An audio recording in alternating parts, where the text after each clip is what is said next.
Eu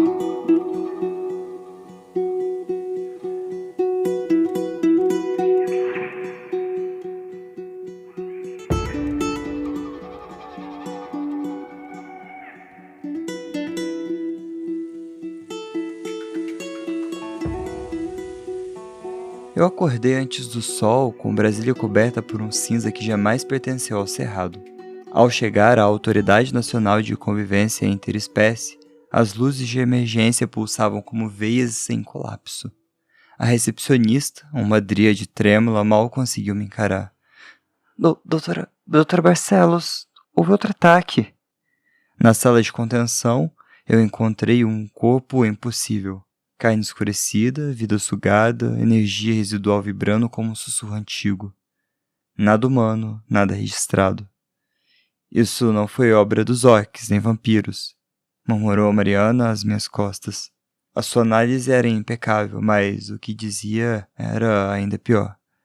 Tem algo aqui, Leia. Algo que não consta nos acordos. Algo que despertou. Eu engoli o medo. Se aquilo se repetisse, a concordata ruiria. E o país afundaria numa guerra mágica. Mariana me fitou séria. Quem teria interesse em destruir a paz? Eu não respondi. No fundo, eu já sabia. A gente não lidava com uma raça reconhecida. A gente lidava com algo que o Brasil tentou esquecer.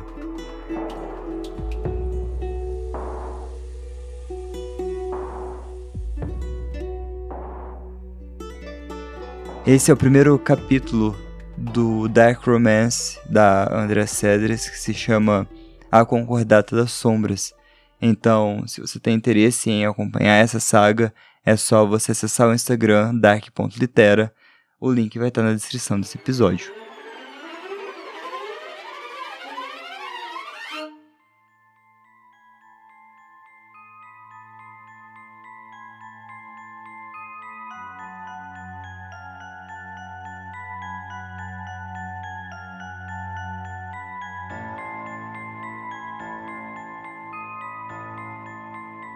Olá, ouvinte! Tá começando mais um episódio do Terror.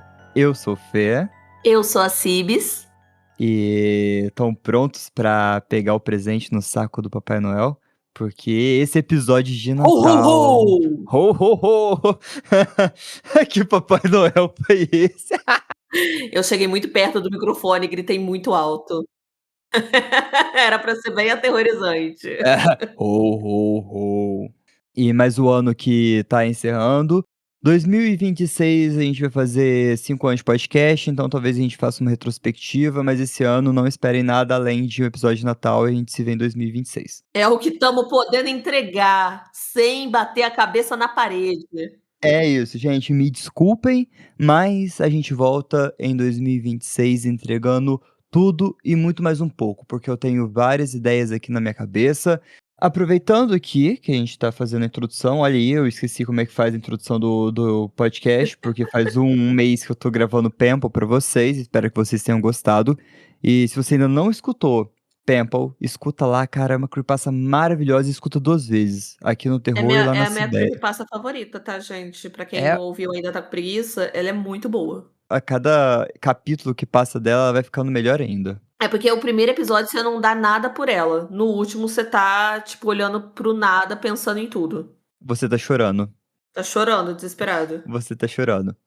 Mas considere entrar para nossa seita com a pequena contribuição de um dízimo, R$ 5, aí você já tá no nosso grupo do WhatsApp, escutando o episódio como se fosse uma live aqui com a gente, comentando, dando seus pitacos, a gente lê, a gente ri pra caramba e a gente zoa muito, então é só acessar apoia.se/terror na esquina que tu já tá dentro. Só vem. E se você quer mais histórias de terror, cada dia mais bizarro, cada dia mais maravilhosa, linda, suprema, mãe, rainha, é só entrar no canal da Cibele, que é Terra do Medo. Ela entrega muito, muito, muito, muito mesmo, linda, maravilhosa, cabelo rosa. Até rimou. Eu amei ser E chamada de Suprema. suprema, ela é... Se somos um coven de bruxas, ela é a suprema. Ela é mãe. Olha, Oh, queridinha! não é pouca. Não é pouca bosta. É muita bosta. É muita bosta. É isso. Sibéria na Terra do Medo, os links estão sempre na descrição do episódio. Considere não. Vai lá se inscrever e aproveita e se inscreve no canal do Terror no YouTube e dá uma força pra gente. Porque sim. Então é isso, gente. Bora pro episódio. Solta a musiquinha de Natal e a Mariah Carey fazendo. It's time.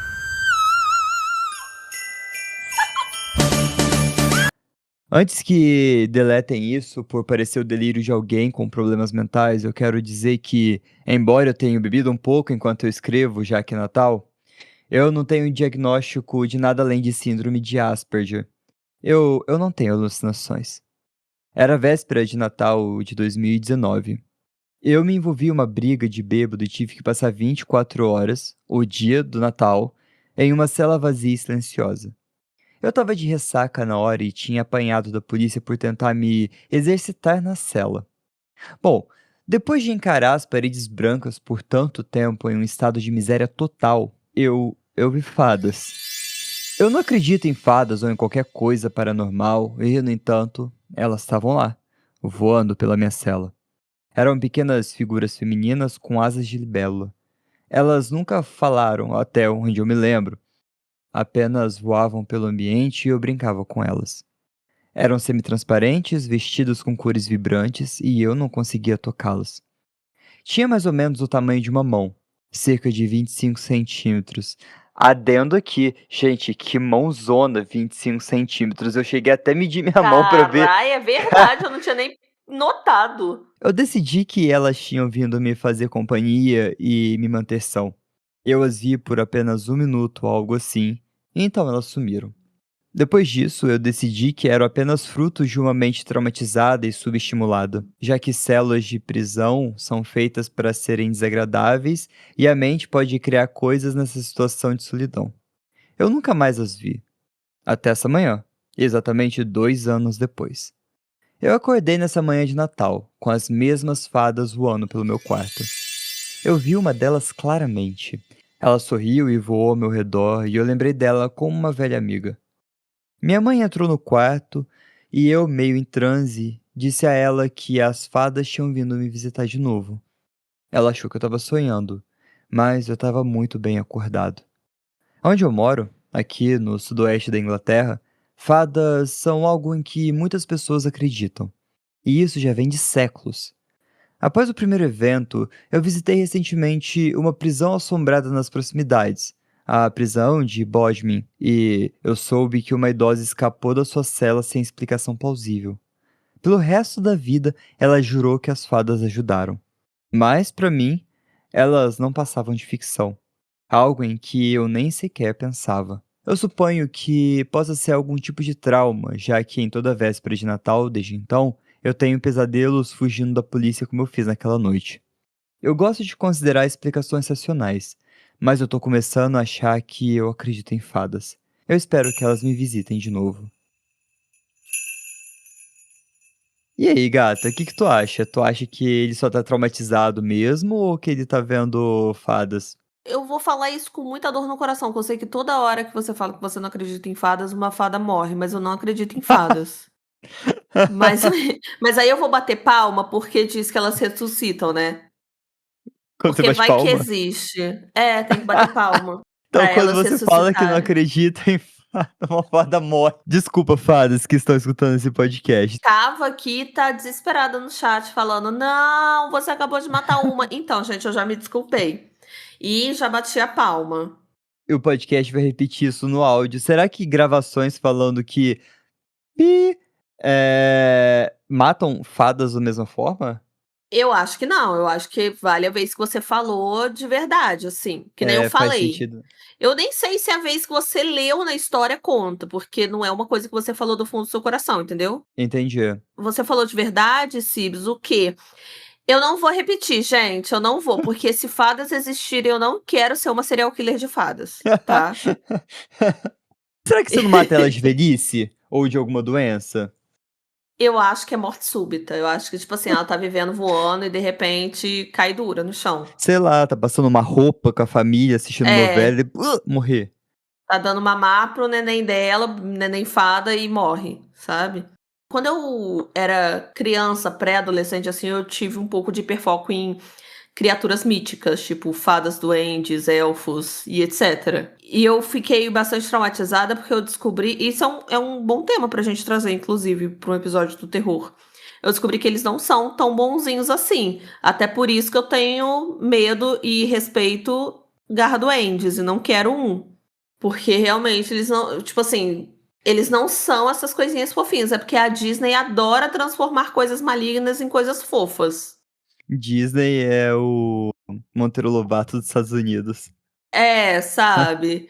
Então, assim, eu não sei, vou falar assim, eu não sei se eu acredito em fadas. Pode ser que Uhum. elas existam, que eu não quero matar nenhuma, mas eu não acho que seja o caso desse homem. Tô julgando ele mesmo. Eu não sei se eu acredito em fadas. Desculpa, Você vai se sentir culpada agora toda vez que eu falar, né. vou, pior que eu vou. Mas é porque é complicado, porque, são seres humanoides conscientes que são minúsculos. Às vezes, sei lá, não sei se eu considero um believer de fadas. Eu precisaria ver uma pra acreditar. Aqueles, né, do Stonks, falou o óbvio. Então, mas pode ser que você veja uma e você não acredite, mesmo assim, você acha que é outra coisa, que é alguma alucinação, alguma coisa, sabe. E eu amo, gente, que eu acho, se eu não me engano, é a Xuxa, ela fala com certeza que ela acredita, tipo, ela fala normalmente. Eu acho meio corajoso quem fala, assim, que acredita com toda a certeza, assim, em seres míticos. Aham. É corajoso mesmo, porque pra ser achado como louco é 2 palitos, né. Sabe, gente falando assim: "Não, eu já vi fada, eu já tive experiência", entendeu. Às vezes Mas foi uma viagem muito séria pra São Tomé das Letras, aí chegou a ver fadas. sabe, se você estiver em São Tomé das Letras, aí eu até acho que você viu algumas fadas, algumas coisas, mas aí eu não sei se você estava puro. Quando você não tá puro, você vê bastante coisa, eu acho. Bora, próximo. Boras, boras que boras. Alerta gatilho. Abuso e violência interpessoal, gente. Próximo relato, stalker.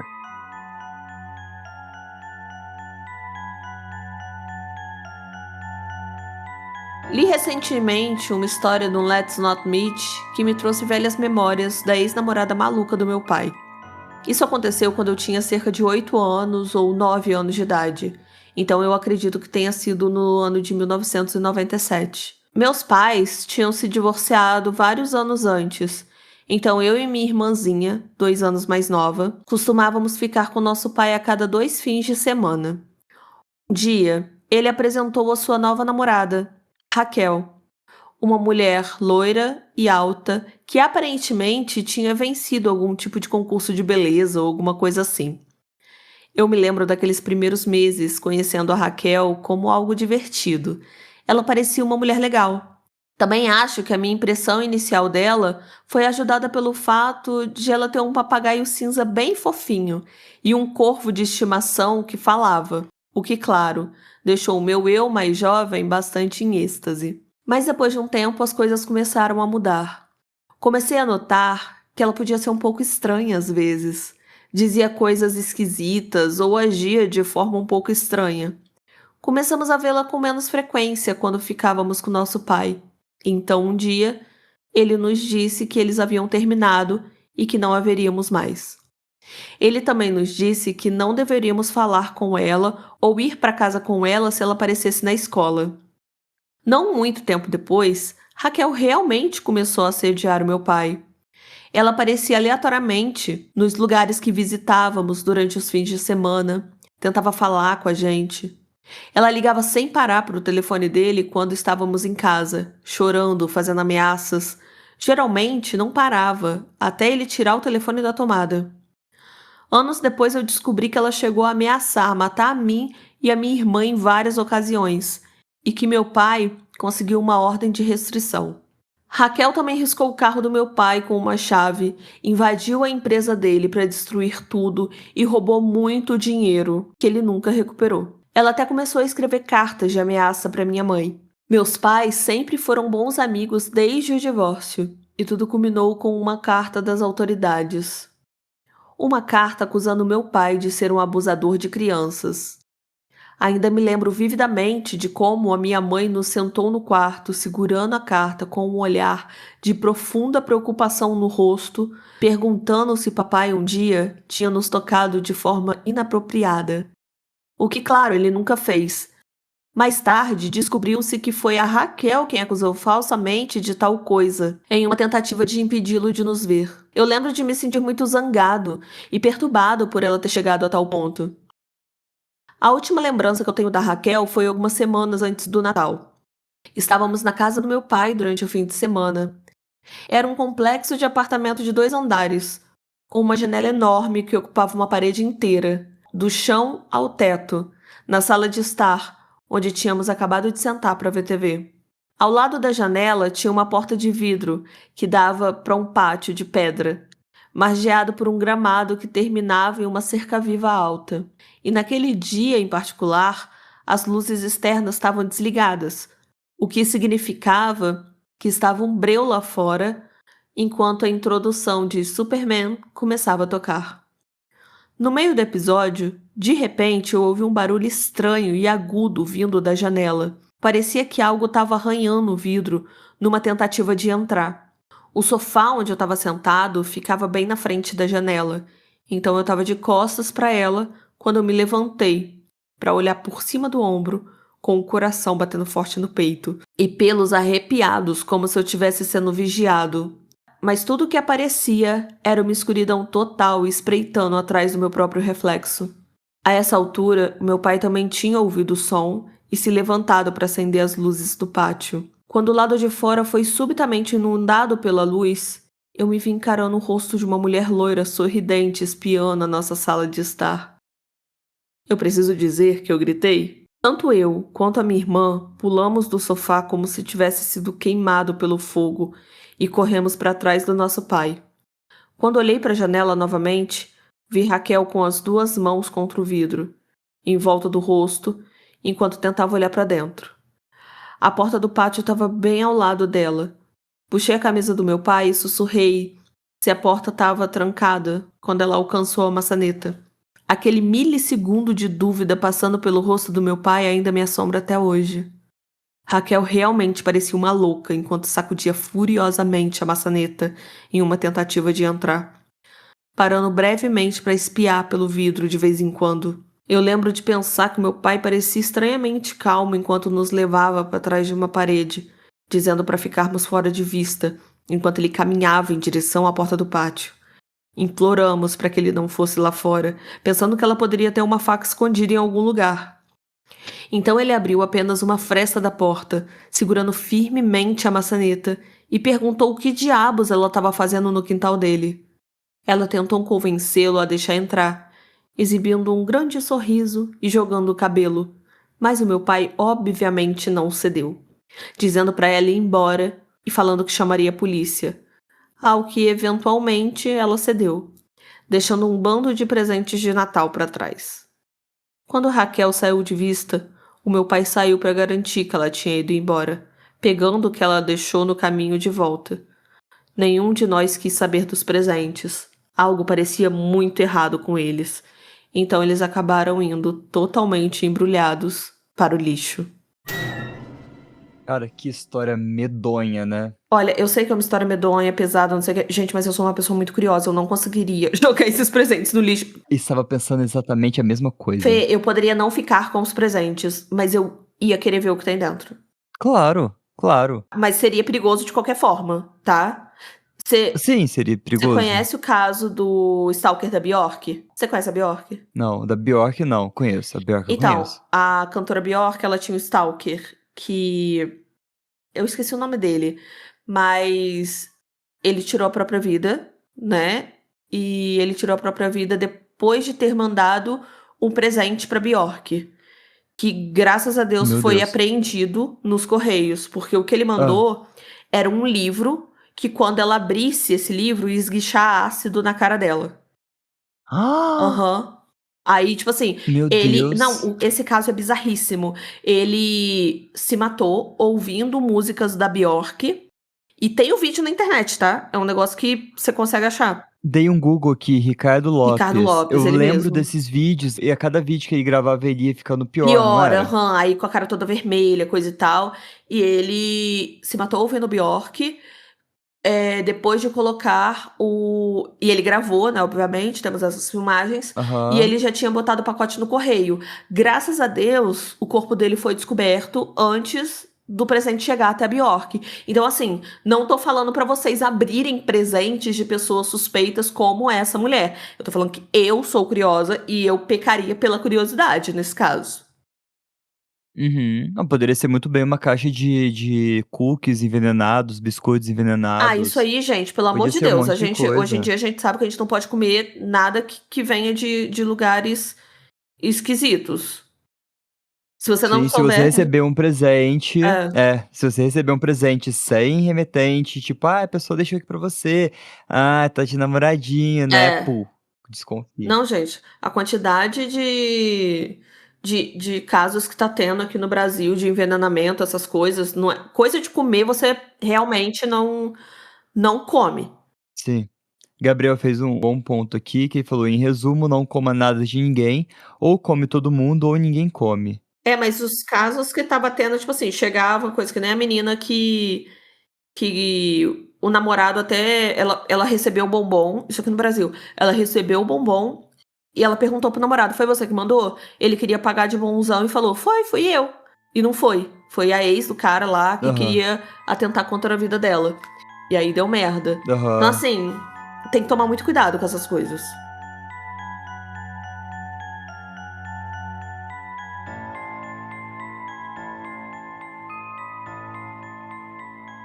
Eu sou da geração X. Quando eu era pequena, minha avó comprou uns bonecos de elfo que era tipo um enfeite de Natal. Tinha um bem pequenininho, de uns 10 centímetros. Esse não dava medo. O outro, que tinha, sei lá, uns 30, 40 centímetros, os braços e as mãos dele formavam um aro. Então ele ficava sentado com os joelhos dobrados e os braços segurando as pernas no lugar.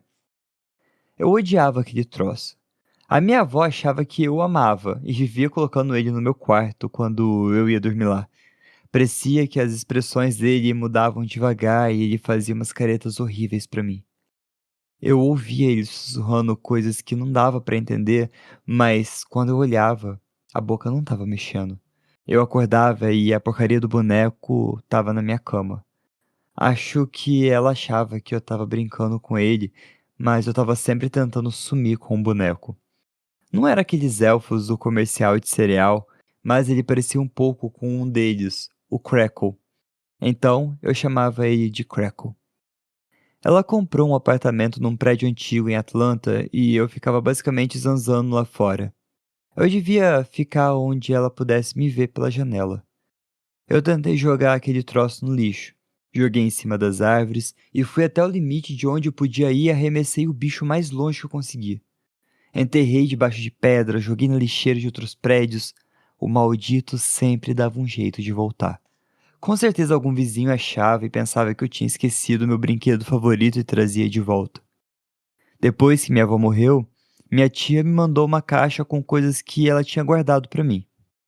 Eu cheguei a dar um pulo pra trás quando vi aquele boneco desgraçado lá dentro. Meus filhos já eram adolescentes. Eles acharam engraçado, mas também não curtiram o bicho. Enrolei o boneco em sacos de mercado, passei fita, enfiei numa caixinha, enchi de fita isolante e joguei no fundo do armário.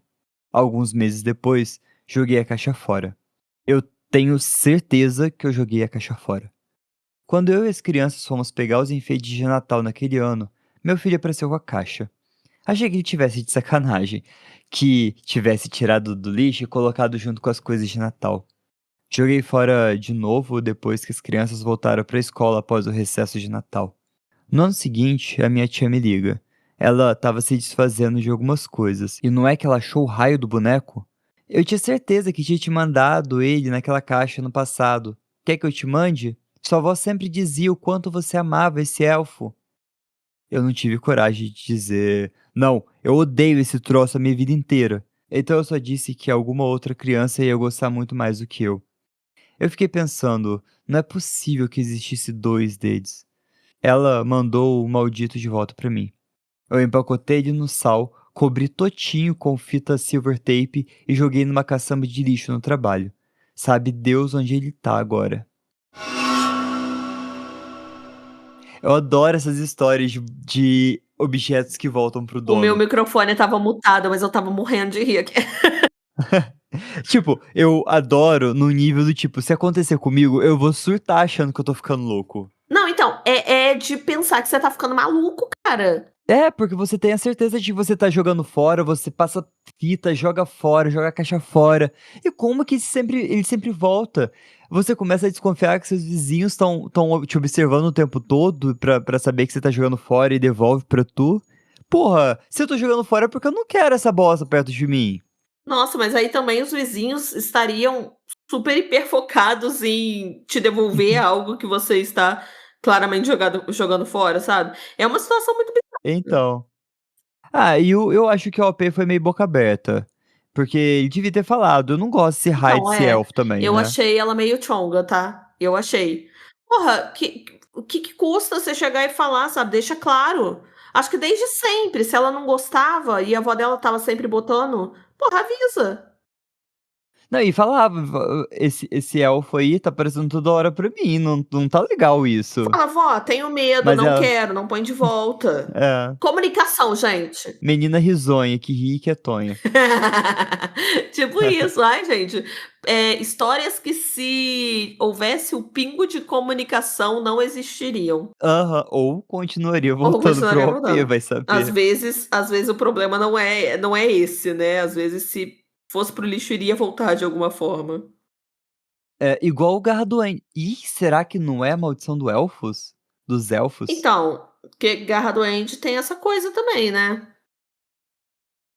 Tem, lembra daquela história, eu acho que foi de Brasília, que o Gardoen estava voltando sempre pra OP? Aham, aham, sim. E o Garra Doente nem era dela, né, era de uma amiga. Era da isso, bizarro, né. Bizarro. Mas aqui, eu vou fazer um adendo, por falta de histórias natalinas brasileiras, eu tive que recorrer às histórias natalinas do exterior, viu. Não foi por falta de procurar que eu arregacei grupos procurando, mas eu não achei histórias que não fossem feitas por IA, ou que fosse só um conto que trouxesse Natal brasileiro. Então, se você tem histórias de natais e você é brasileiro, porque eu acredito que 98% das pessoas que escutam o terror é brasileiro, manda pra gente ler no próximo Natal, pô, a gente sente falta de histórias brasileiras. Sim.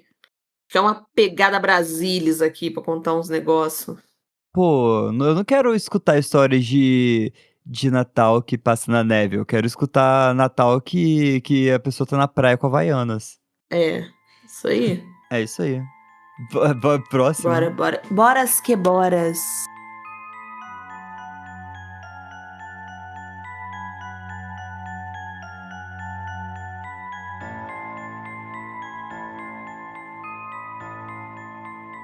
Olá a todos, sou novo aqui, mas meu amigo achou que vocês iam gostar do que aconteceu comigo.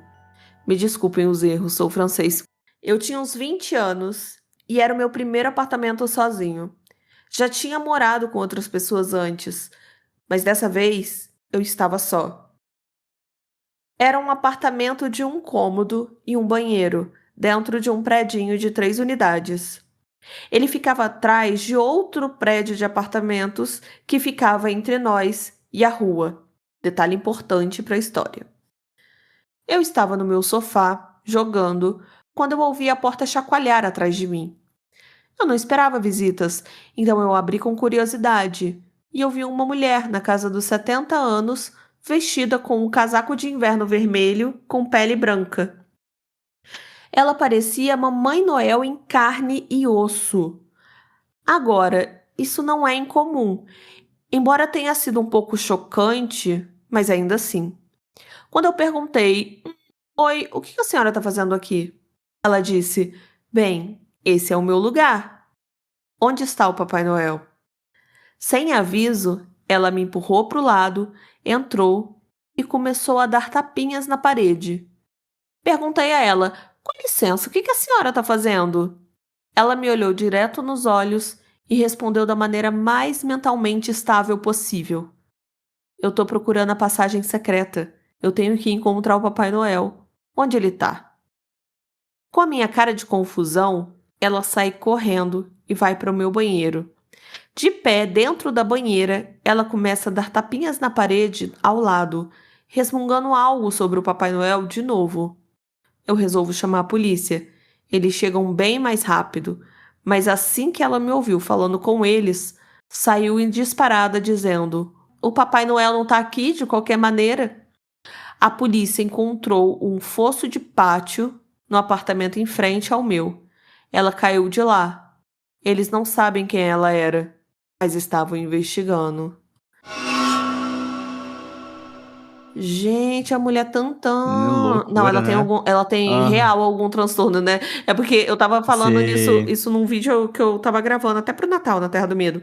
Que tem casos que a gente pensa assim, nossa, essa mulher é louca, que não sei o quê. E tem casos que eu realmente acho que a pessoa tem que ter algum acompanhamento por ter alguma questão psicológica. Ah, sim, às vezes aí no caso, uma esquizofrenia que ela rompeu com a realidade ou algum tipo de transtorno que a pessoa começa a fantasiar as coisas e no caso, por ser Natal, ela teve um gatilho ou o hiperfoco em É, Papai Noel, Mamãe Noel, é. você achou que era Mamãe Noel e só pimba, cadê meu Papai Noel? Pois é, às vezes foi isso, às vezes algum gatilho, porque é muito específico, né? Papai Noel, pô. Sim, é muito, muito específico. Eu lembro de eu não sei se eu tô falando groselha, mas às vezes quando a pessoa já rompeu muito com a realidade, não adianta você ficar falando: "Ah, isso não existe, isso já isso não acontece, é irreal", porque a pessoa não vai voltar mais. O único jeito é você comprar a fantasia dela, pra você conseguir ter algum tipo de progresso.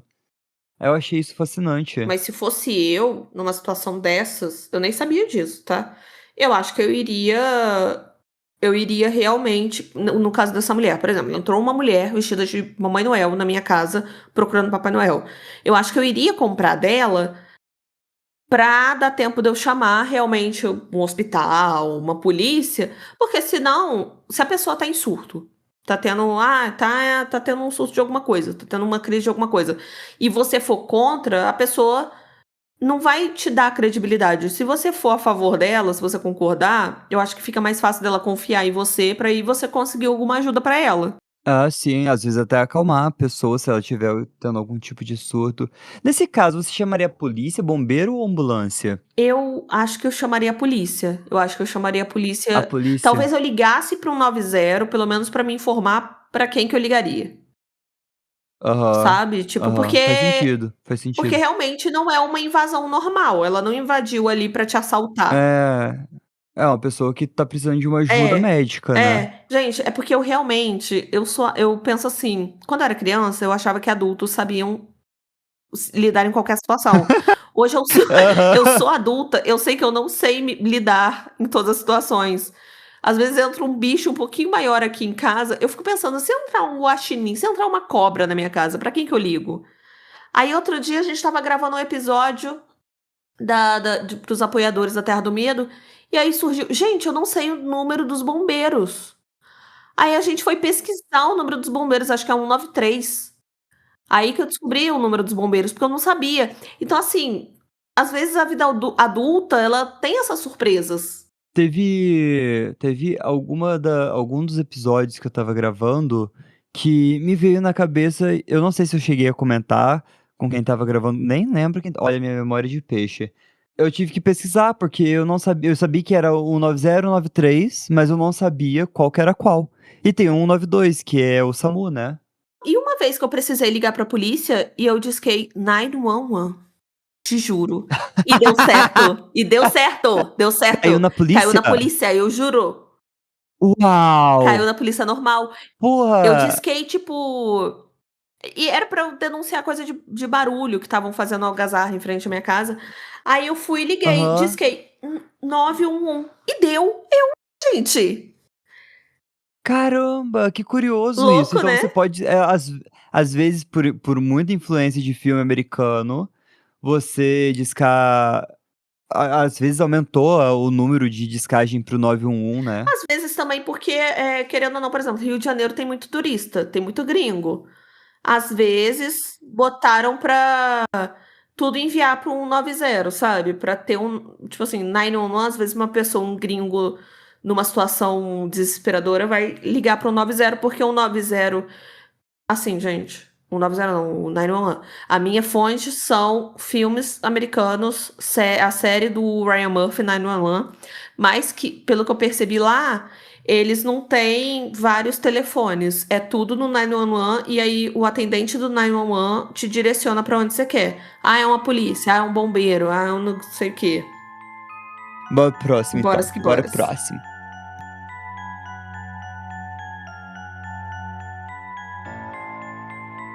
Eu sou novo aqui no Reddit, mas eu acabei de ver esse sub e achei que seria legal compartilhar uma experiência que aconteceu comigo uns anos atrás, e que eu simplesmente não consigo explicar. Caso alguém tenha alguma ideia ou se algo parecido já rolou com vocês, é praticamente a única coisa desse tipo que já me aconteceu. Era noite de Natal por volta de 2012. Eu tinha uns 16 ou 17 anos e eu estava voltando de carro para casa com a minha mãe, depois de passar o dia com o resto da família na região de Londres. Eu e ela morávamos sozinhos com a nossa cachorra, a Pica.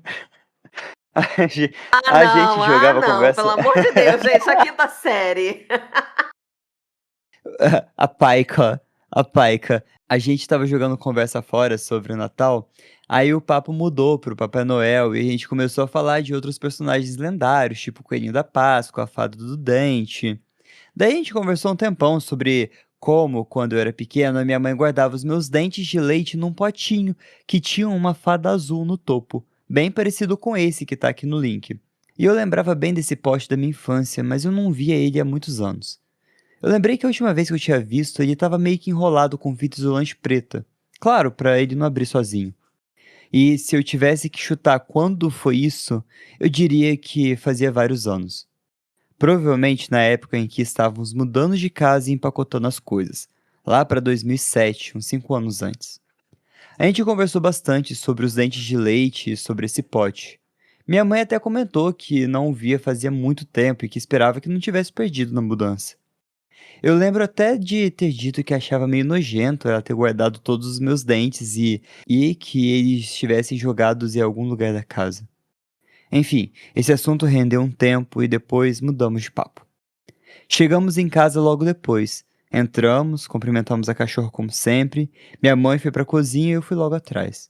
E lá, no chão da cozinha, estava o potinho, aberto em duas partes, com todos aqueles dentinhos de leite espalhados pelo chão.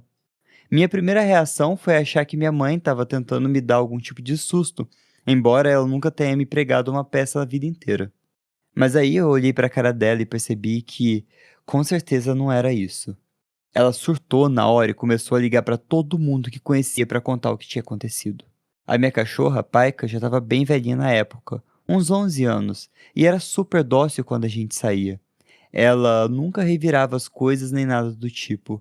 E nem teria como, já que a maioria das coisas ficava em gavetas ou armários que ela não conseguia abrir. Bizarro, né? Eu ainda não tenho explicação para isso. A minha mãe tem várias histórias estranhas e sem explicação de coisas que rolam com ela antes de eu nascer. E embora eu soubesse que ela não estava mentindo, eu sempre fui meio cético. Achava que talvez ela tinha deixado passar algum detalhe que explicasse as coisas de um jeito lógico. Mas aí, quando isso aconteceu, eu pensei, putz, talvez ela esteja certa, porque eu não consigo explicar isso. Cara, por algum motivo, eu achei essa história fofa. Você achou fofa? Cara, Eu achei achei. meio que a fada do dente. Você acha bobo guardar dente de leite? Que se foda então. E taca o pote no chão. Eu vou embora Ah, daqui. você Fica com seus achou dentes. nojento, queridinho? Então toma aqui pra você achar com razão. Fica com seus dentes. Merda. Esses dentes podres seu, eu também teria nojo. Vai escovar esse dente, nojento. Mas por que você achou fofo essa Amigo, eu história? achei. Eu não sei se Por essa quê? não sei explicar, não sei explicar. Primeiro que a imagem é muito fofinha, é muito fofinho. Sim, a imagem é muito fofinha. Eu achei um costume bonitinho, mas não sei, amigo, às vezes eu tô carente, às vezes eu tô num momento mais sensível. Não sei, eu achei Olha, fofo. eu julgaria isso, porque eu, pensando bem, eu acho meio nojento guardar dente. Amigo, É uma parte do seu corpo, já tá morto, mas pensar que isso estava na tua boca, tem raízes, e um dia ele estava meio que vivo, sentia dor, depois tem sangue seco. amigo, Ai, sei lá, a minha avó fez um colar com meu dente de leite, eu achava nojento. ó, eu tenho 2 cachorrinhas. Esses dias eu estava andando no meu quarto e eu achei um dentinho no chão, fiquei com dó de jogar fora. Pra você ver. Você guardou. Achei. Aí tá guardado aí, eu só não sei onde tá, mas eu guardei o dente da cachorra. Imagina se eu tivesse um filho. E É, ok. nojento pra mim é a minha mãe, que um dia eu estava mexendo, eu era pré-adolescente, assim, criança. Eu estava mexendo nas coisas, achei uma caixinha de fósforo. Eu perguntei, mas era uma caixinha cheia de esparadrapo em volta dela. Aí eu perguntei, mãe, o que que é isso? Aí ela, é o seu cordão umbilical. Aí eu, Tá bom. Ok. entendi, querida. Tá joia, viu? Beijo, tchau, tchau. Mães guardam. É, ainda mais na caixinha de fósforo tem algum tipo de coisa de mães que fazem isso com A minha cordões de sogra criança. tem alguma coisa de enterrar, não sei. Tem um costume mais ético, assim, que eu acho que Enterrar, ok. enterrar aí tem todo um ritual que ela segue. Mas guardar numa caixinha de fósforo ao alcance, a minha vontade era de jogar fora, assim, porque ai, que nojo! Ah. Cecil comentou aqui, minha família também guarda dente, meu pai tem guardado até pedra do rim que dele que teve que fazer cirurgia pra tirar, e também tem os cordões umbilicais meu e do meu irmão. Então, eu sou muito apegada, eu não posso Cara, ter filho, que eu vou guardar até casquinha de machucado. Você tá me entendendo? meu Deus, quando caiu o dentinho da Lira, eu guardei até sumir. Ah, então, é Ai, fofinho, sumiu. é fofinho. Ah, Não guardei com carinho, eu acho que joguei fora. então agora É fofinho. Eu caí, eu falei assim, ai, que bonitinho o dentinho dela. então eu fiquei com muita dó, eu achei o dentinho nem sei de que cachorra que era. Depois eu peguei as cachorras, fiquei olhando Aham. cada dente pra ver qual dente estava faltando, eu não encontrei. Porque elas têm um espaço entre os dentes, aí, enfim, eu não sei qual dente que era. Mas era tão pequenininho, tão bonitinho, se eu achar eu te mando foto. Bora pro próximo. Vamos. Era pra ser um podcast de terror, né? A gente tá aqui, ai, que bonitinho. Oh. Vamos lá.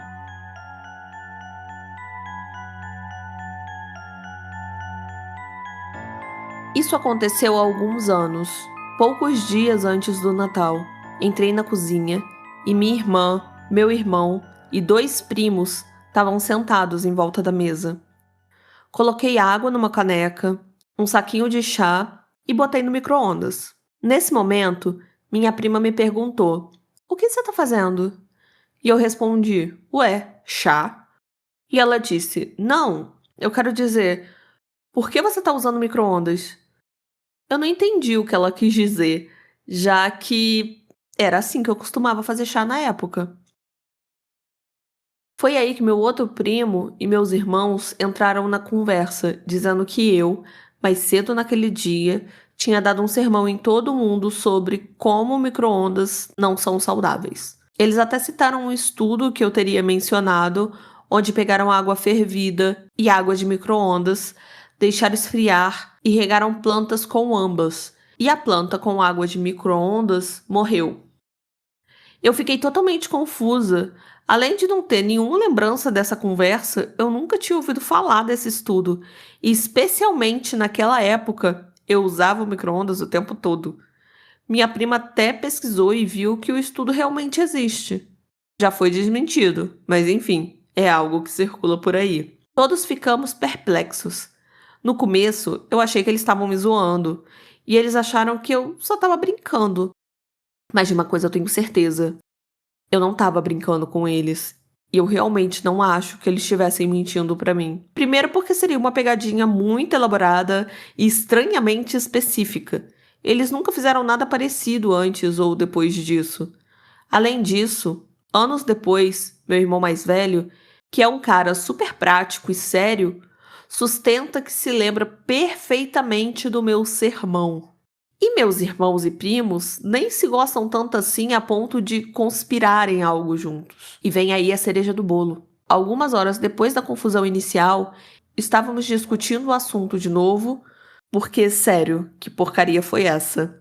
Meu pai estava na sala, meio distraído, lendo o jornal. Ele ouviu a minha prima dando detalhes sobre o tal estudo do micro-ondas e soltou: "Ah, sim, foi exatamente o que a Grace estava contando pra gente mais cedo." Ou seja, 5 pessoas, sendo pelo menos 3 que eu confio imensamente, ouviram eu fazendo e dizendo algo que pra mim era literalmente impossível de eu ter feito. Admito que, na época, era totalmente o tipo de coisa que eu faria. Não estava fora do meu personagem, mas eu não acho que eu poderia ter tido um apagão, formado opiniões sobre micro-ondas, pesquisado o assunto, dado uma palestra para a família e depois voltado para o meu quarto e esquecido tudo. Eu tinha 25 anos e estava completamente sóbria há uns 6 meses, não faz sentido. Quem era aquela pessoa? Gosto de imaginar que, quando ela voltou para o universo dela, ninguém da minha família se lembrava de nada do que ela disse e ela apenas assumiu que não prestaram atenção nela. Bem, eu acho que tá errado você já botar o saquinho, daquelas que muda a discussão do negócio. Não, porque Então. eu faço chá assim, gente, eu fervo a água, aí eu coloco o Uhum. saquinho e deixo o saquinho ali repousando por uns 5 minutos. Eu achei errado, achei muito achei ruim da parte dela botar a caneca, o saquinho e já botar no micro-ondas. Coloca a água no micro-ondas, deixa a água esquentar e depois você coloca o saquinho, minha gente. E depois faz o chá. Não é? Faz sentido. Não tem nada de errado nisso. Mas você já fazer o chá direto, Eu achei assim, eu acho esquisito. estranho também, porque não vai dar tempo de coisar, né. Mas que loucura, hein? Que loucura! Eu não acho que foi doppelganger, como o título fala. No texto eu não sei se ela cita doppelganger, mas talvez um glitch na Matrix. Pode ter trocado de universo ou outra ela estava nesse universo enquanto ela estava em outro e depois elas trocaram de lugar de novo. Pode ser. Mas não acredito que tenha sido doppelganger, senão as coisas não teriam acontecido do jeito que Por aconteceu. quê? Porque tem aquela mística em cima de doppelganger que você não pode encontrar com ele, apesar de que ela não Ela não encontrou, encontrou, mas né. Mas é porque dizem que mas por que que ele faria isso? dizem que o doppelganger é uma coisa, tipo assim, a morte tá chegando perto, coisa e tal, né. Seria perto dela? Ah, não sei, eu não gosto muito de doppelganger, Você não mas gosta, dá amigo? boas histórias. Ah, não, é por isso que eu nunca fiz um episódio sobre Nossa, eu adoro doppelganger. histórias de doppelganger. Ah, eu vou anotar aqui. Eu gosto. Vou Gente, anotar peçam pra aqui. Fê fazer episódio de doppelganger, por favor. Nossa, já pediram várias vezes, eu que fui cuzão e não tô lendo isso. É. A gente fez lá no comecinho uma história de Doubles, mas, tipo, foi bem no comecinho mesmo, foram 3 histórias só, eu acho. Aí acaba Se falando que cagar na vai minha cagar na porta, sua eu porta. taco cocô em vocês. Eu taco cocô em vocês. Eh, Bora pra saideira de cada um? boras que Você tem boras. mais uma coisa pra Não, falar? boras que boras.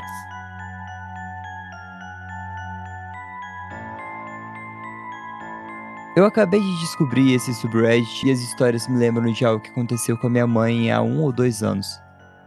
Perguntei a ela sobre isso de novo hoje, só pra refrescar a memória, e aqui estou. Já aviso que eu sou um escritor bem ruim, então me desculpe antecipadamente. Sobre o meu quintal. Ele é bem comprido e dá para um beco. Lá no fundo tem 2 postes que costumavam ser usados para estender roupa. Eles têm cerca de 2 metros de altura. Conectada à casa, no quintal, tem uma varanda.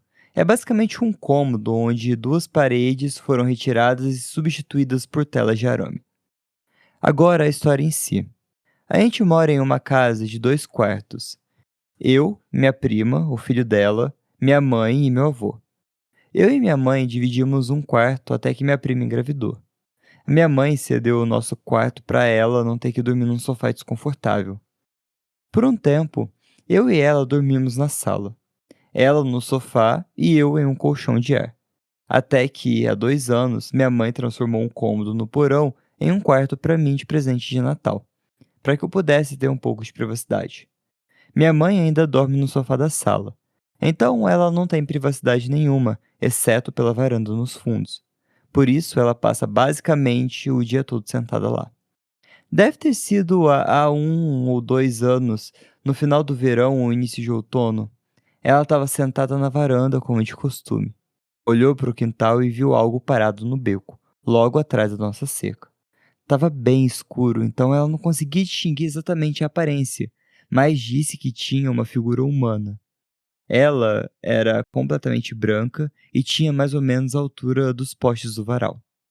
Ela me contou que a coisa pulou a cerca sem o menor esforço e começou a correr na direção dela, como se estivesse em uma maratona ou algo assim. O ser chegou a poucos metros da janela da varanda e simplesmente desapareceu. Ela disse que ficou tão assustada que ficou completamente paralisada o tempo todo. Não moveu o corpo por uns 20 minutos porque estava com medo de que, se a coisa a visse se mexer, eu voltaria. Ela só movia os olhos para tentar ajustá-los no escuro e ver se ainda tinha algo lá fora. Para entrar em casa vindo da varanda, você precisa passar pela cozinha. E era lá onde eu estava. Eu estava sentado à mesa da cozinha quando ela entrou disparada pela porta e correu para a pia para pegar uma faca. Na hora eu entrei em pânico, porque eu achei que tivesse um assassino lá fora ou alguma coisa do tipo. Então ela me contou o que aconteceu. Nós dois ficamos ali por 1 hora inteira, apenas olhando pela janela da cozinha para ver se aquela coisa ainda estava lá. Eu não tinha falado com ela sobre isso desde então, até hoje. Principalmente porque acabei esquecendo. Mas é isso. Eu só queria compartilhar e ver o que as pessoas acham. Como eu mencionei no início, eu sou ruim com palavras e o texto está meio bagunçado, mas eu tentei o meu melhor. A mãe não conseguiu nem ver basicamente o que era a coisa? Então, foi uma figura branca, aparentemente alta, sei lá, um poste de apesar de que um poste de um estendal de roupa, ela deve ter mais ou menos 1,80 m. Não dá pra você fazer muito alto também, senão fica impossível de você pendurar uma roupa, né. Mas um estendal 1,80 m, 1,90 m, a não ser que você use bambu pra ficar aí com 2,10 m. E a figura branca saiu correndo em direção a ela e de repente tudo sumiu. Gente, um fantasma é a única coisa que me vem à cabeça. Eu não acho que seja, tipo, uma coisa física. Então, algum tipo de fantasma. Cava falou aqui, mas a mãe deve ter, sei lá, 1,66, então o varal pode ter 1,80. 1,80 não é muito alto. Então pode ter sido um humano, uma pessoa extremamente pálida, ou vestido de branco mesmo, e como estava correndo muito rápido, ela baralhou a visão, É porque eu não acho que seja, ou... tipo, uma criatura, tipo um skinwalker, um negócio assim, sabe, que seria Então, também acho que físico. não. Seria uma coisa mais, não sei, às vezes se aconteceu mais alguma coisa nessa casa que não foi mencionado. Às vezes a casa É, tem alguma às coisa. vezes, às vezes. A Cava falou, eu prefiro um fantasma do que um humano pálido de 1,80. Eu não vou Com mentir, eu certeza, também. Eu também vou com estar preferindo. certeza. Mas não acho que seja um humano também. É, eu percebi agora que a história não se passa no Natal, e que ele ganhou de presente de Natal um quarto. Palavra-chave, Natal. Palavra-chave. Você leu, Felipe? Não, eu dei um resumo. Mas é isso, valeu porque teve Natal. Teve a palavra Natal, é o que importa.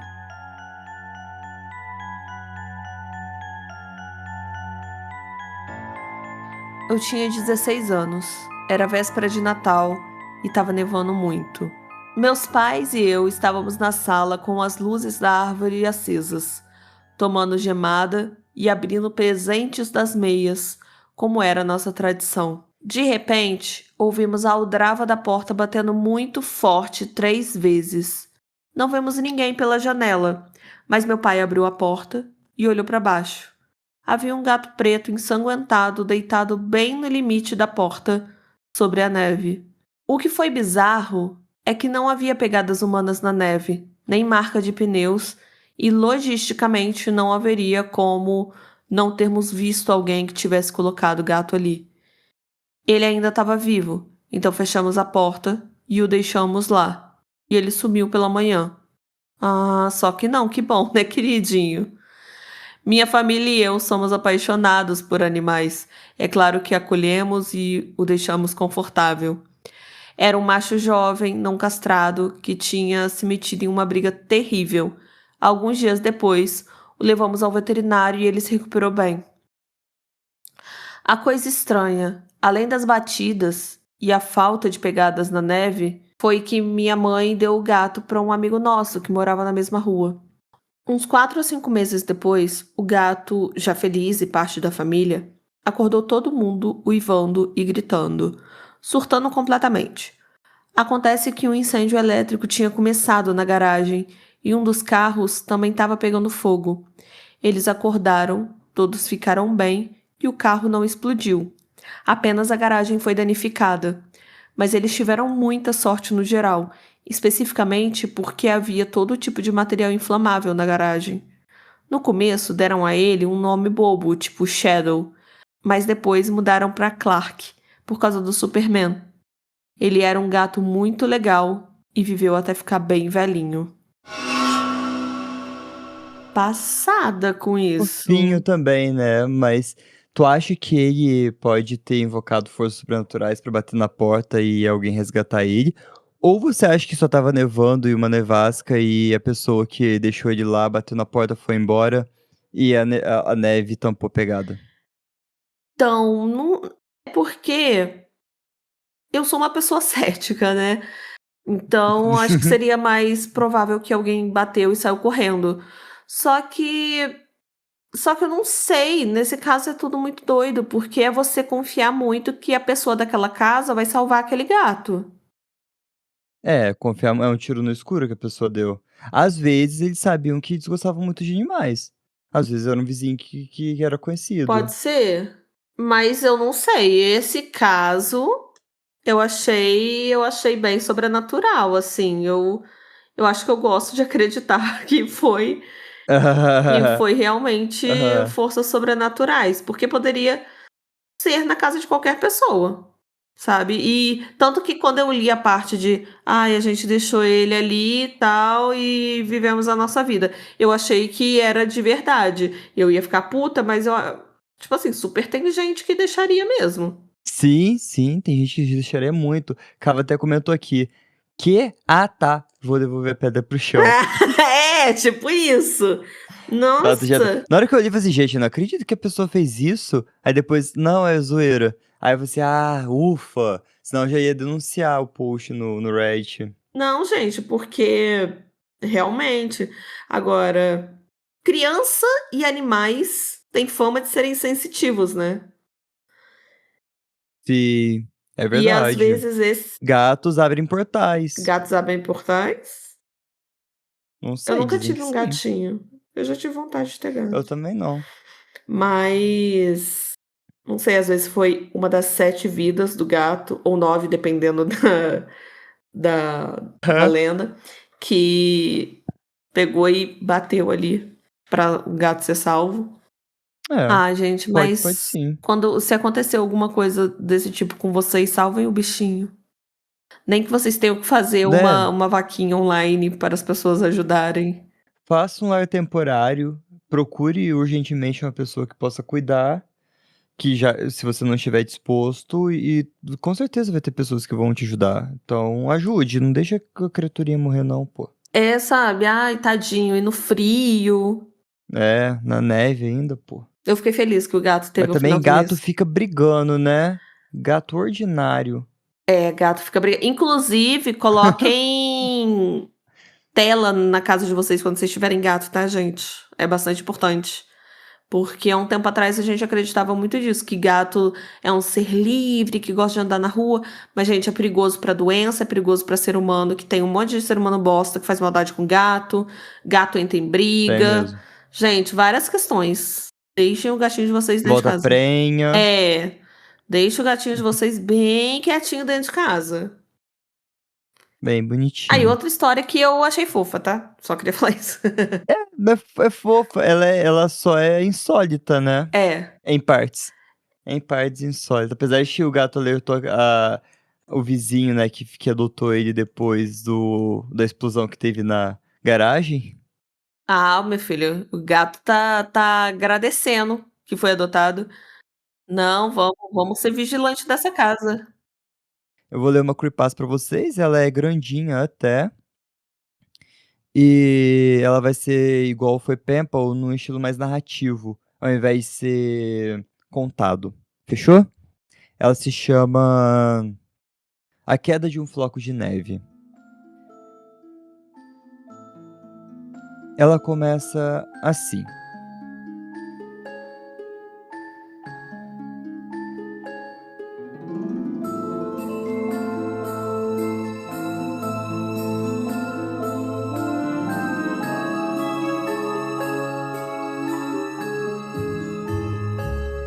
O Natal sempre foi uma época mágica para o pequeno Christopher.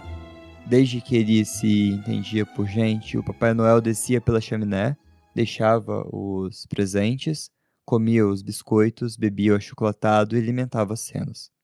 Depois, sumia sem deixar rastro, tirando algumas migalhas e marcas de casco. Christopher achava essa época do ano mística e amava tudo aquilo. Como qualquer criança, ele também era obcecado em pegar o Papai Noel no pulo. Ele já imaginava como ia contar a vantagem para os amigos quando finalmente conseguisse uma foto do Noel saindo da lareira, ou algum vídeo das cenas voando. Ele queria muito essa chance e naquele ano o desejo era maior do que nunca. Sabe, o Christopher tinha um pequeno plano genial. Não tinha como dar errado. As tentativas dos anos anteriores, 4 para ser exato, tinham ensinado o que não funcionava. Nada de tentar ficar acordado ouvindo sininhos ou colocar uma câmera na frente da lareira. Não, não. O Papai Noel era esperto demais para cair nessa. Dessa vez, o Christopher ia se esconder lá fora, na neve. Depois que os pais fossem dormir, ele pegaria a garrafa térmica do pai com chocolate quente e a esconderia no forte de neve que ele e o irmão tinham construído no quintal. Essa seria a última coisa que o Papai Noel esperaria. Sobre ficar acordado, ele tinha certeza que ia conseguir. Então, pegou uma linha de pesca na garagem, amarrou a maçaneta da lareira e desenrolou o fio até o forte de neve. Assim, se ele acabasse pegando no sono, a linha daria um puxão quando o Papai Noel abrisse a lareira. Quando o bom velhinho finalmente aparecesse, ele gravaria tudo no celular do irmão mais velho. E prontinho. Na hora de dormir, Christopher foi pro quarto e fingiu que estava dormindo até os pais se deitarem. Ficou lá parado por uma eternidade até que finalmente ouviu a porta do quarto dos pais fechar no final do corredor. Esperou mais uns 30 minutos para garantir que tudo estava em silêncio e saiu debaixo das cobertas. Se vestiu, pegou a garrafa térmica e a linha de pesca que tinha escondido antes e desceu a escada de fininho, cuidando para não pisar no terceiro degrau que sempre rangia. O teste final era a porta da frente. Abrir e fechar sem fazer barulho. Ele começou a suar frio dentro do macacão de neve e segurou o fôlego até chegar à porta, torcendo para nenhuma luz acender no último andar. Andou de costas até o forte, desenrolando a linha de pesca, e finalmente soltou o ar quando sentou lá dentro. Christopher ficou esperando mais ou menos uma hora até o sono começar a bater. Ele lutou, mas acabou perdendo. Encolheu o corpo e dormiu ali mesmo na neve, confiando na linha de pesca para acordá-lo. 2 horas depois, por volta de 2 da manhã, Christopher sentiu um puxão. No começo, o cérebro dele achou que era só um sonho, mas logo o subconsciente deu um tranco. Ele deu um pulo, tateando atrás do celular com o coração disparado, colocou a cabeça para fora do forte bem devagar e tinham 2 pessoas. Elas estavam vestidas de preto, na porta da frente da casa dele. Ele travou.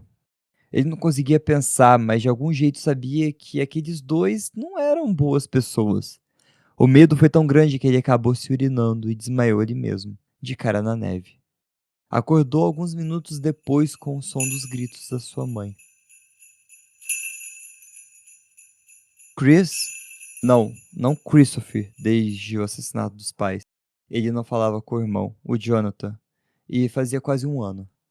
2 décadas se passaram desde aquele Natal. E por mais que Chris tentasse, os dois não conseguiam se dar bem por mais de alguns dias seguidos.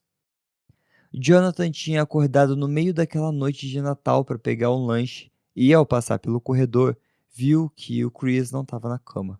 Ele desceu as escadas esperando encontrar o irmão no sofá, tentando pegar o Papai Noel como sempre. Foi aí que a porta da frente rangeu e 2 homens de preto entraram. Ele correu o mais rápido que pôde para cima para pegar o celular e ligar para a polícia, mas o aparelho tinha sumido. Naturalmente, Jonathan culpou Chris por tudo o que aconteceu depois. Os 2 homens subiram enquanto Jonathan se escondia debaixo de uma das roupas nos cestos do armário. E ouviu os gritos da mãe e ficou com medo demais para sair. Ouviu os homens irem embora, levando joias e tudo o que tinha de valor, e foi ver os pais.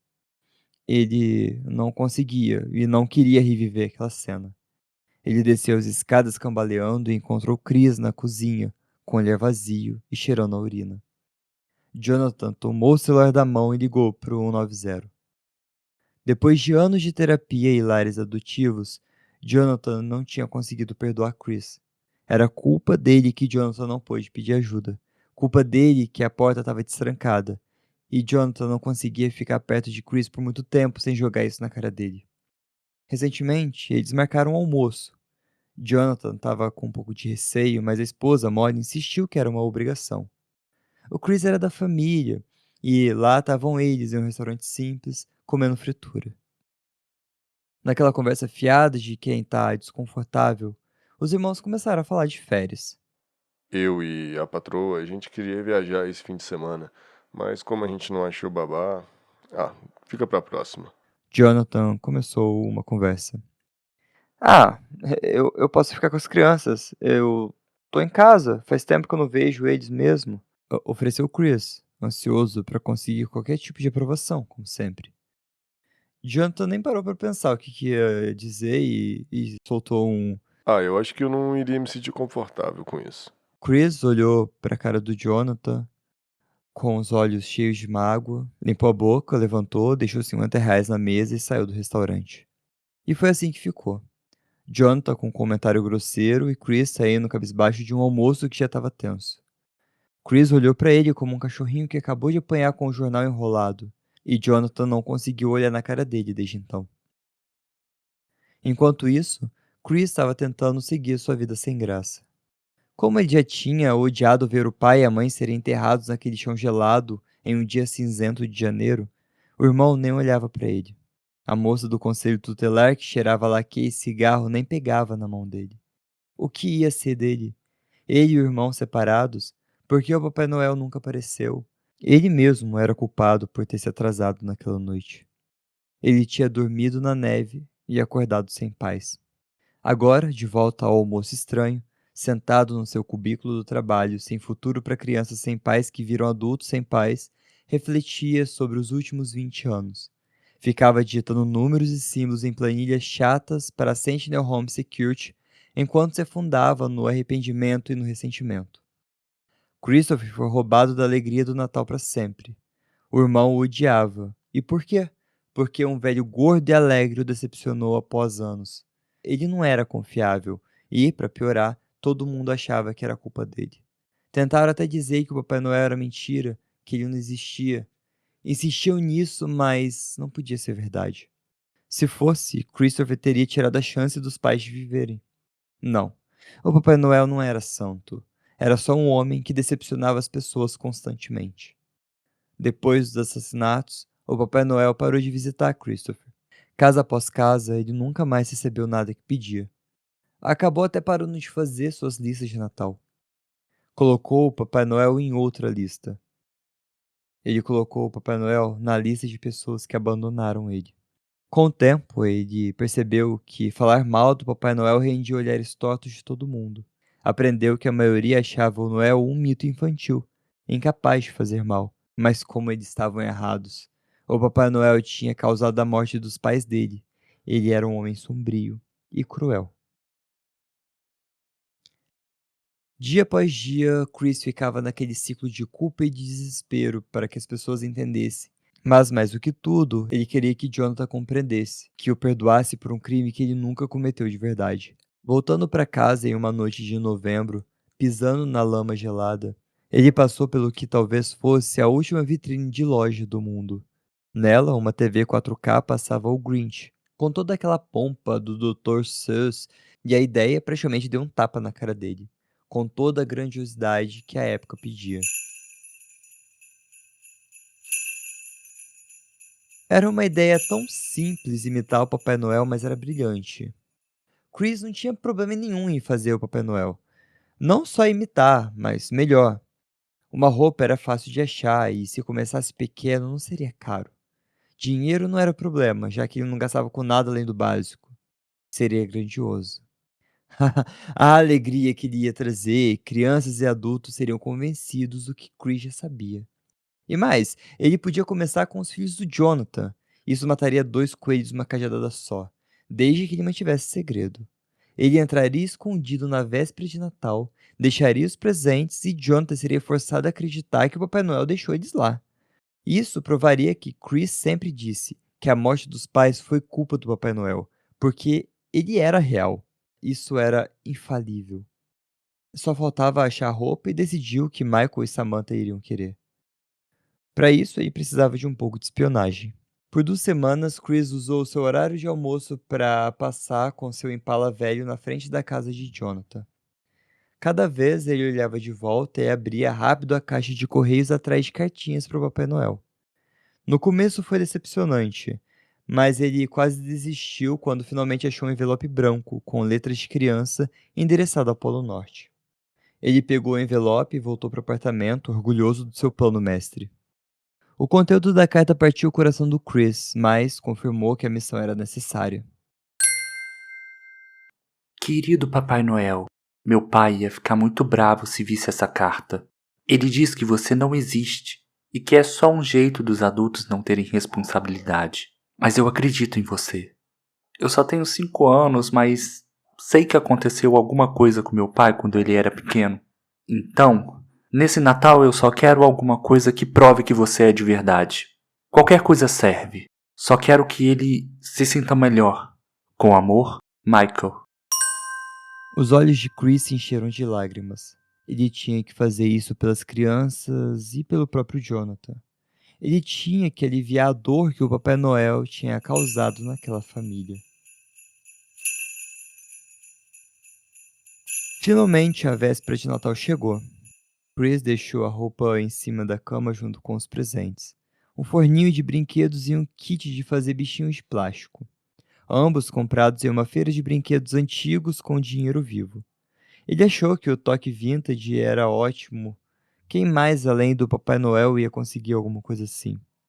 Ele também sabia que precisava do anonimato do dinheiro. Ninguém ia conseguir provar que foi ele. Sim, ele ia deixar o velho gordo no chinelo. Em poucas horas as crianças acordariam super felizes e o irmão citaria que Chris não tinha culpa de nada. Lá pela meia-noite, Chris vestiu a sua roupa, colocou os pacotes no carro, dirigiu 10 minutos até o bairro de Jonathan e estacionou a uns 100 metros da casa, para não correr o risco de ser reconhecido. Pegou os presentes e andou rápido pela rua fugindo da luz dos postes. Ele chegou pelo quintal lateral, evitando os vizinhos corujas acordados de madrugada. Espiou pela janela e viu a sala de jantar e a sala de estar, e nenhuma criança acordada para tentar pegar o homem que Chris agora considerava um farsante. Agora o Chris era o cara. O Chris era o Papai Noel, e logo o Papai Noel seria coisa do passado. Aí veio o momento mais crítico: entrar na casa. Mais uma vez o Chris tinha planejado bem. Como trabalhava na empresa de segurança, ele tinha vendido o sistema para Jonathan com um descontão tempos atrás. Não tinha servido para fazer as pazes, mas deu a Chris o conhecimento de que, para economizar, as janelas de trás não tinham sensores. Depois de garantir que estava todo mundo dormindo, ele foi para os fundos e começou a testar as janelas. Já estava ficando nervoso, achando que ia ter que quebrar o vidro quando a penúltima janela abriu. E ainda me culpou por deixar a porta destrancada. Chris resmungou baixinho. O resto foi fácil. Ele fechou a janela, foi até a sala e começou a colocar os presentes. Foi aí que ele ouviu um suspiro. Chris se virou rápido para o corredor dos quartos e deu de cara com a Samantha, parada lá com um copo vazio, todo fantasiado de Papai Noel, e ele ficou sem respirar para ver se seria reconhecido. Papai Noel? Perguntou Samantha, esfregando os olhos. Chris soltou o ar. Pois é, pequena, disse ele com a voz mansa. Sou eu mesmo. Eu achei que você não era de verdade. Tá tudo bem, Samantha. Muita gente não acredita mais, mas eu fico feliz de você ter mudado de ideia. Ele esperou, de novo, tenso. Eu também.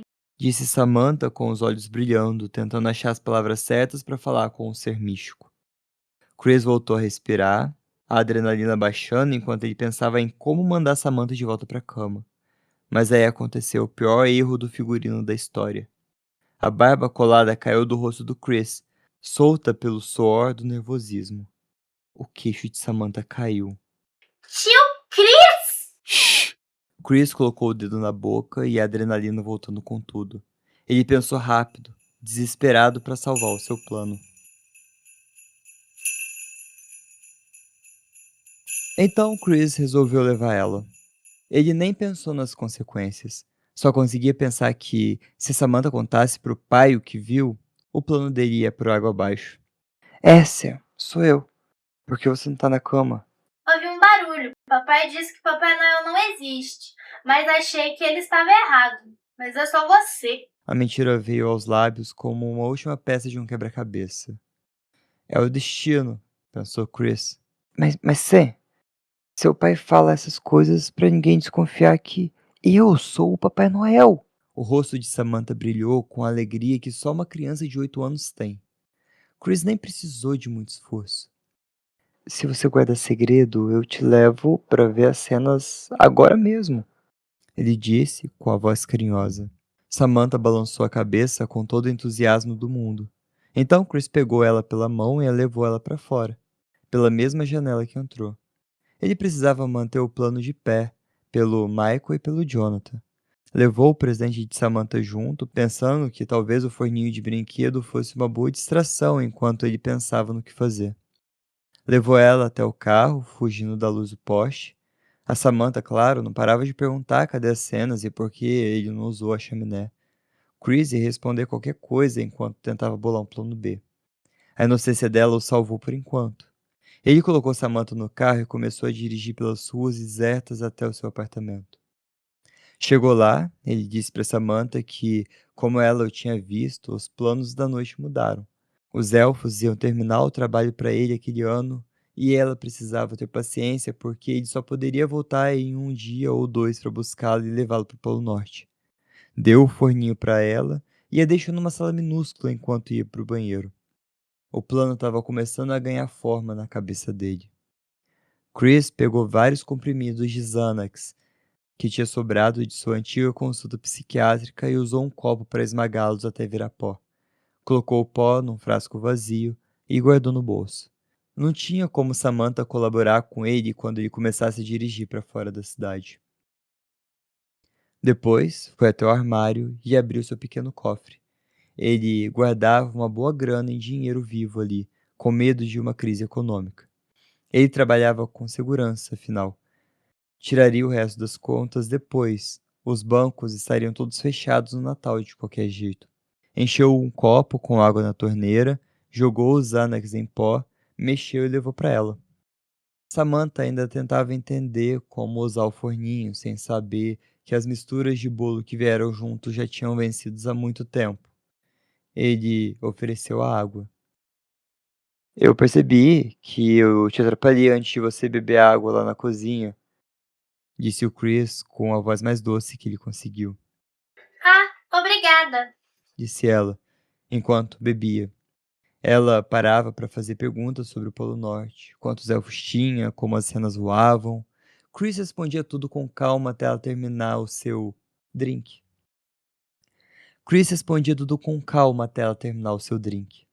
Quando o copo ficou vazio, ele voltou para a cozinha. Começou a arrumar as malas e a traçar a rota para o Canadá enquanto esperava o remédio fazer efeito. Uns 30 minutos depois, ele espiou pelo canto da parede e sorriu ao ver Samantha dormindo profundamente no chão da sala. Ele a colocou no ombro, que nem Papai Noel faz com sacos de presentes, e levou ela para o carro. Voltou para pegar a mala com o essencial, deu uma última olhada no apartamento que sabia que nunca mais veria, sentindo que estava fazendo a coisa certa. Com o carro apontado para o norte, Chris teria uma longa viagem até a fronteira canadense. Teria que atravessar 3 estados, mas precisava chegar o mais longe possível antes que alguém desse falta de Samantha. Jonathan e o resto da família acordariam em poucas horas e ficariam desesperados. Calma. Como ele pôde ser tão burro? O que Jonathan ia pensar se Chris sumisse ao mesmo tempo que a filha dele? Não, isso não ia dar certo. Ele seria o principal suspeito, mesmo que o presente de Michael funcionasse. Não, ele precisava conversar com Samantha e fazer ela entender. Ele manobrou o carro de volta para o sul e o plano exigia que ele tivesse presente como se nada tivesse acontecido. Mas daria para confiar numa criança de 8 anos? O Chris achava que não. Ele odiava como tudo tinha ficado tão complexo. E aí veio outro pensamento. No passado, Chris tinha tido muita perda de memória recente quando tomava Xanax. Aliás, foi por isso que ele parou de tomar. E se tivesse o mesmo efeito com Samantha? Mesmo que não tivesse, e se ele conseguisse colocá-la de volta na cama enquanto ela estava apagada? Aí qualquer coisa que ela lembrasse pareceria só um sonho muito real. Tirando o fato de esconder ela em algum lugar, era a única saída que ele via para manter o plano original. Seria por pouco, mas Chris tinha que colocar Samantha na cama. Voou de volta pelo bairro de Jonathan, chegando pouco antes das 5 da manhã. Tirou Samantha do banco de trás e correu para a janela dos fundos. Entrou primeiro, puxou ela depois. Nossa, ela tá apagada mesmo. Acabou pensando Chris. Levou ela pelo corredor o mais rápido que pôde e em silêncio colocou ela na cama. Ao sair, deu uma última olhada para trás. Ele estava sentindo o orgulho de um trabalho bem feito no peito. Às 7 da manhã, no dia de Natal, Michael deu um pulo na cama. Viu a luz do dia começando a aparecer e correu para o quarto da irmã. Sammy, acorda, é Natal. Samantha não respondeu. Michael puxou o cobertor, balançou ela. Quando ela não mexeu, até a cabecinha de criança do Michael percebeu que tinha algo de errado. Ele tentou mais alguns segundos e notou que a Sammy estava rígida, como se estivesse congelada. O medo bateu e ele correu o mais rápido que pôde para o quarto dos pais. Mãe, pai, a Sammy tá doente. Ela não quer levantar. Que foi, Michael? Jonathan bocejou, saindo de um sono profundo. Michael continuou falando desesperado, e Jonathan nem achou que fosse nada sério até colocar os olhos e ver a cara do filho.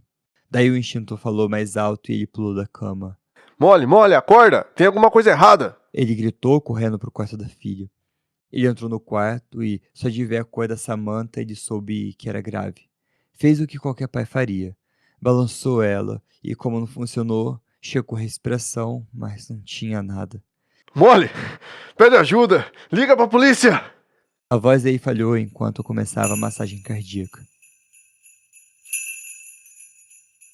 Chris recebeu uma ligação por volta do meio-dia, acordando depois de uma noite inteira de trabalho. A cunhada falou com a voz embargada.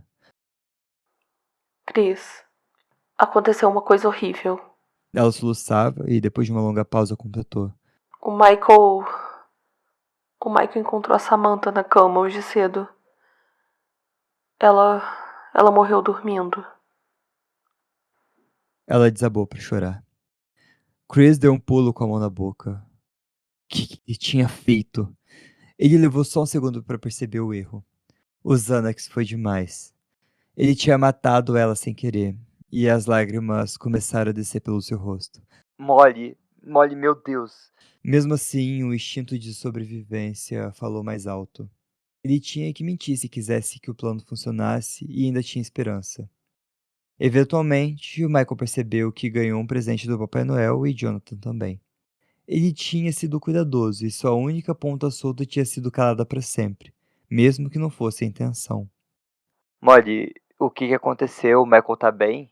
E assim seguiu. Uma semana depois, Chris foi ao velório de Samantha. Ele não precisou fingir tristeza. Ele amava muito a sobrinha, mas ela tinha morrido por um bem maior. Sim, tinha sido doloroso para todo mundo por um tempo, mas o resultado do plano já estava aparecendo. Jonathan deixou Michael abrir os presentes para tentar distraí-lo. Ele não sabia o que pensar daquilo. Michael, claro, estava convencido de que veio o Papai Noel, mas Jonathan não. Chris ouviu ele conversando com os amigos da família em tom baixo e se aproximou com cuidado. Jonathan, eu... Mas Chris não conseguiu terminar. Jonathan olhou fixo para ele por um momento. Chris viu o que estava vindo. Ele tinha cometido um erro de cálculo terrível. Foi você? Jonathan berrou, pegando Chris pela gravata. Que você tá falando, Jonathan? Chris gaguejou, recuando. Várias pessoas correram para tirar Jonathan de cima de Chris, e Jonathan gritava sobre o presente e estava dizendo que sabia que Chris tinha alguma coisa a ver com aquilo. O presente, Chris! Explica o presente! Ele continuava gritando e estava caindo de joelhos. Chris se deu conta e fugiu para fora. Molly foi atrás dele. Chris, me desculpa, ele tá sofrendo tanto. Nós dois estamos. Tudo bem, Molly. Ele sempre me odiou de qualquer forma. Molly olhou para ele com o coração partido, não só pela filha, mas por Chris também. Ela ouviu entrar no carro e voltou para dentro. Mas alguns dias se passaram e Chris voltou para sua rotina. Os colegas de trabalho mandavam pêsames, a mesa dele ficou cheia de cartões e flores todos os dias. Aos poucos, ele pensou, as coisas vão ficar como eu sempre quis. Jonathan não veria outra explicação. O Papai Noel seria real e Chris receberia o perdão que ele comprou com a vida de Samantha. O telefone da mesa dele tocou e era Molly de novo. Chris, a polícia levou o Jonathan pra depor hoje cedo. Eu não sei o que fazer. Ela disse sem emoção alguma e em choque total. A autópsia da Samantha tinha ficado pronta. Claro, testaram o sangue dela e o Xanax estava lá em quantidades absurdas. O que Chris não sabia é que Jonathan tinha uma receita de Xanax. No final, a polícia decidiu que não tinha provas o suficiente para prender ninguém. Jonathan e Molly não pareciam o tipo de gente que envenenaria os filhos de propósito, e ninguém podia perguntar para Samantha se ela tinha tomado os remédios sozinha. Além disso, tinha a questão do presente inexplicado, o que dava força à ideia de que o invasor esteve na casa. Jonathan acabou parando de acusar Chris, dizendo que apesar das diferenças, ele sabia que Chris amava as crianças e não as machucaria de propósito.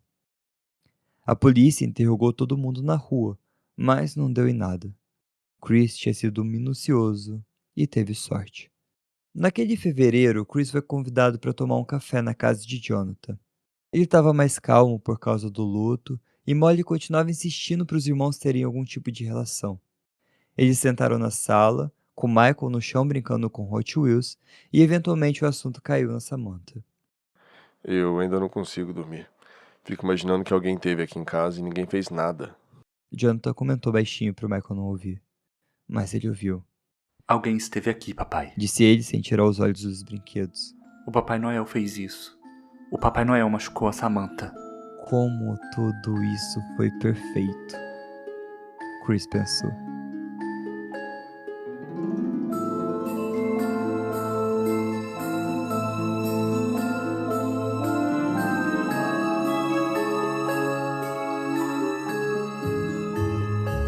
Mas aí, gata, o que tu achou do episódio de Natal? O que você achou Eu amei essa dessas música de Natal. Você gosta histórias? de Natal, amigo?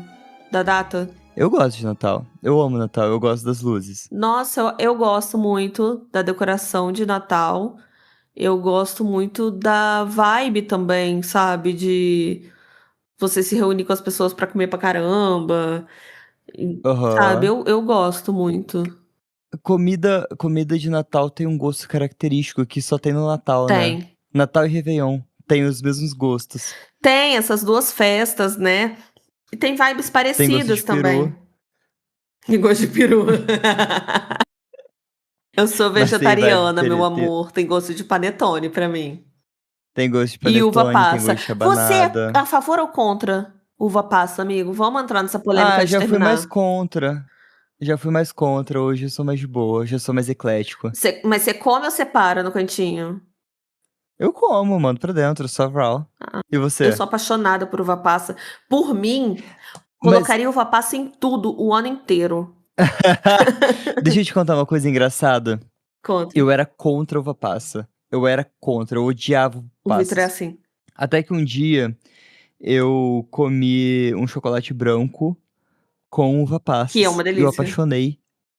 Eu apaixonei na uva passa desidratada dentro do chocolate branco. Sim. Eu fiquei tipo, ai, que coisa maravilhosa. Agora eu como uva passa pegando, assim. Eu gosto dela quando ela não tá hidratada. Sabe Aí, outra quando ela tá coisa? hidratada, já me incomoda um pouco.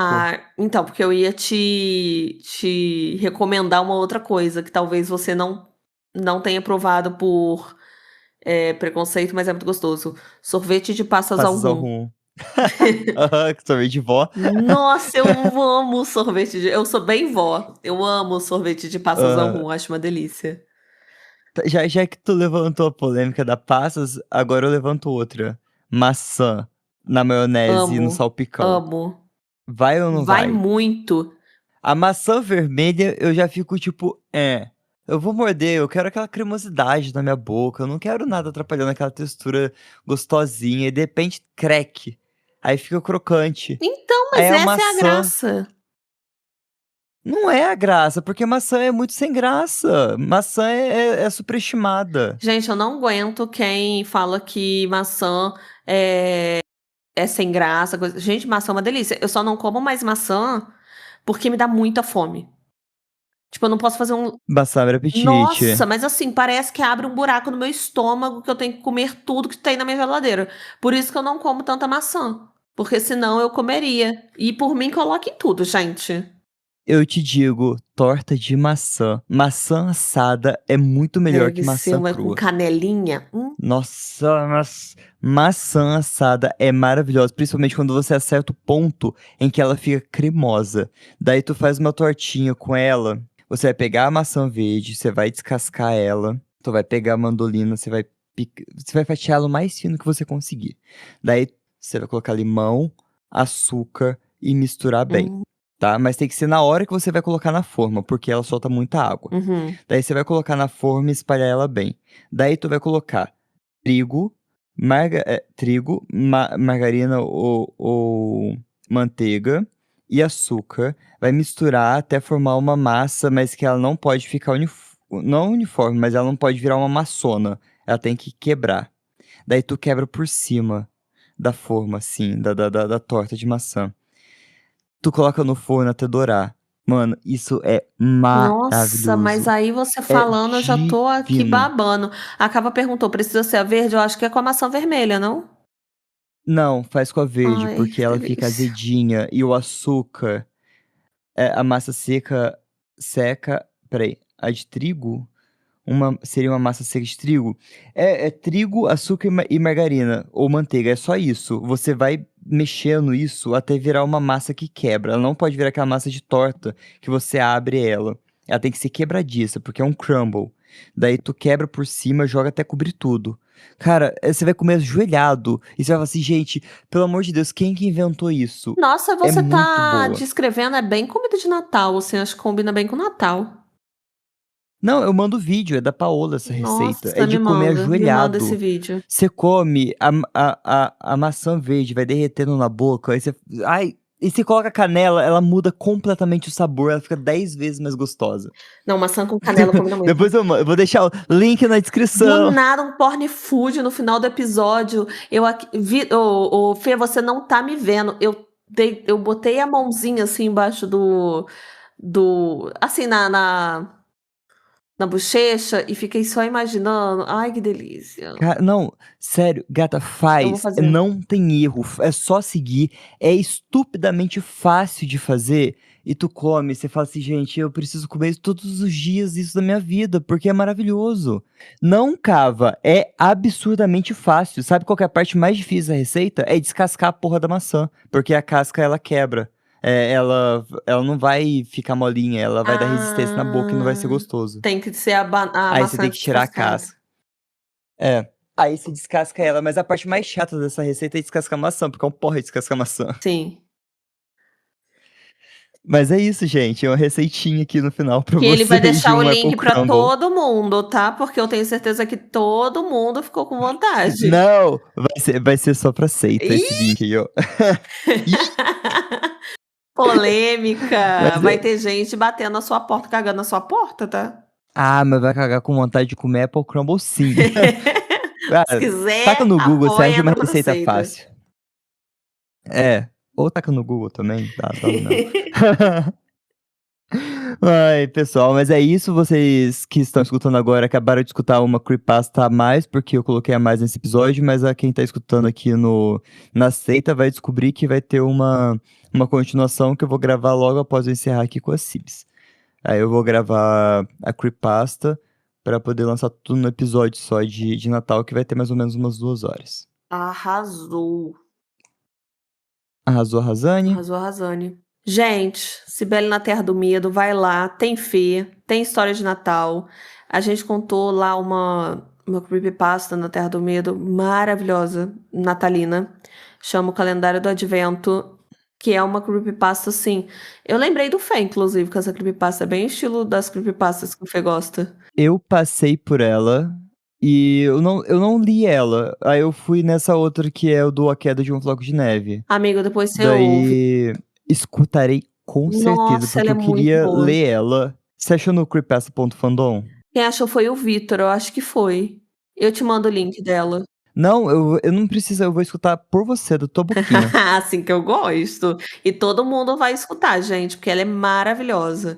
E também tem vídeo de histórias natalinas, tem lendas natalinas, a gente gosta bastante. E eu me fantasiei de árvore de Natal. Achei o Eu sou bem máximo. basiquinha, Quero graças a ver. Deus. Natalinas.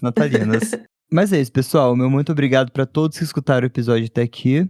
Vocês arrasaram demais. 2025 a gente brilhou pra caralho. E 2026 a gente vai brilhar ainda mais. Espero vocês até ano que vem. E falando assim, parece que vai demorar muito mais. É daqui 2 semanas. Então, até lá, se você sentir saudades do terror, lembre que você pode revisitar todos os episódios. E se você for revisitar os episódios, escute pelo YouTube, que você vai dar uma forcinha a mais pra E gente. comentem, engajem e etc. Adoramos comentários. Isso, por favor. Dito isso, Jingle Bell, muito peru na sua ceia e cuidado nas esquinas. Tchau! Tchau!